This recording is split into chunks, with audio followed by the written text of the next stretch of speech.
मेरा नाम अजय शर्मा है। ये बात उस समय की है जब मैं BBA फर्स्ट ईयर में था। उस समय मैं मेरे कॉलेज के पास ही के एक हॉस्टल में रह रहा था। मुझे प्रतिलिपि पर हॉरर कहानियां पढ़ना पसंद था। मैं रोज कोई ना कोई हॉरर स्टोरी पढ़ता ही था, तभी मुझे नींद आती थी। ऐसे ही एक दिन में रात को प्रतिलिपि पर एक चुड़ैल की हॉरर स्टोरी पढ़ रहा था। कहानी पढ़ते पढ़ते मुझे कब नींद आ गई और रात के तकरीबन 2 बजे मेरी नींद खुली। मैंने अपने कमरे की खिड़की खोली और बाहर का नजारा देखने लगा। आज बाहर काफी तेज हवा चल रही थी। साथ ही में मैं आपको बताना चाहता हूँ कि मेरे हॉस्टल के आसपास काफी पेड़ पौधे हैं। मेरे हॉस्टल के आसपास कम ही लोग रहते थे। हॉस्टल के पीछे की ओर एक घना जंगल था। मेरे रूम की खिड़की जंगल की ओर थी। मैं अपने पलंग पर लेट गया और सोने की कोशिश करने लगा, पर मुझे नींद नहीं आ रही थी। थोड़ी देर बाद मेरी आंख लग गई। मेरी नींद एक खटखट की आवाज से खुली। उस समय मैं अपनी खिड़की पर पर्दा लगाना भूल गया था। बाहर एक हाथ दिख रहा था जो लगातार मेरी खिड़की के शीशे पर नॉक कर रहा था। ये देखकर तो मेरी हालत ही खराब हो गई, क्योंकि मेरा रूम तीसरे फ्लोर पर था। मैंने देखा कि बाहर जो कोई भी था, अब वो तेजी से खिड़की खटखटा रहा था। धीरे धीरे वो 2 हाथों से खिड़की को खटखटाने लगा। धीरे धीरे वो मेरे सामने आने लगा।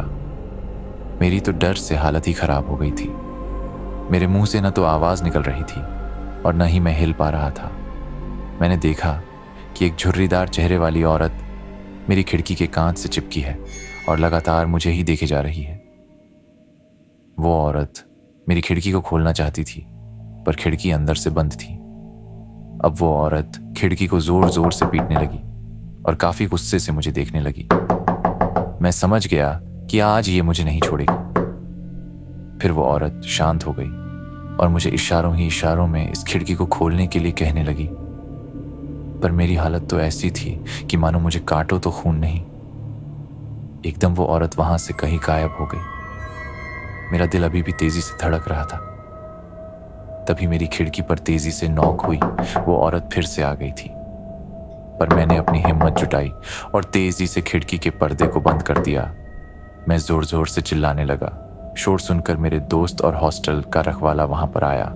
सभी मेरी हालत देखकर हैरान थे कि आखिर इससे क्या हो गया है। मैंने सबको उस औरत की बात बताई।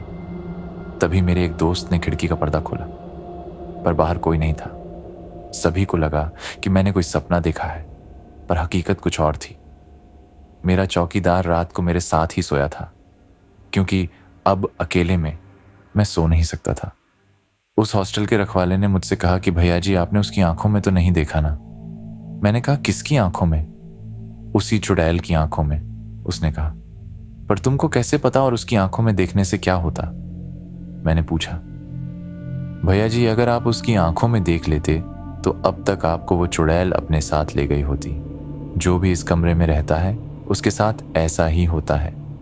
इस हॉस्टल से 1-2 बच्चे गायब भी हो गए जिनका कोई पता नहीं चला। उन्हें वो चुड़ैल अपने साथ ले गई और उन्हें खा गई। यह सुनकर मेरा कलेजा मेरे मुंह में आ गया। खैर, कल मैं आपको एक नया कमरा दे दूंगा, रखवाले ने कहा।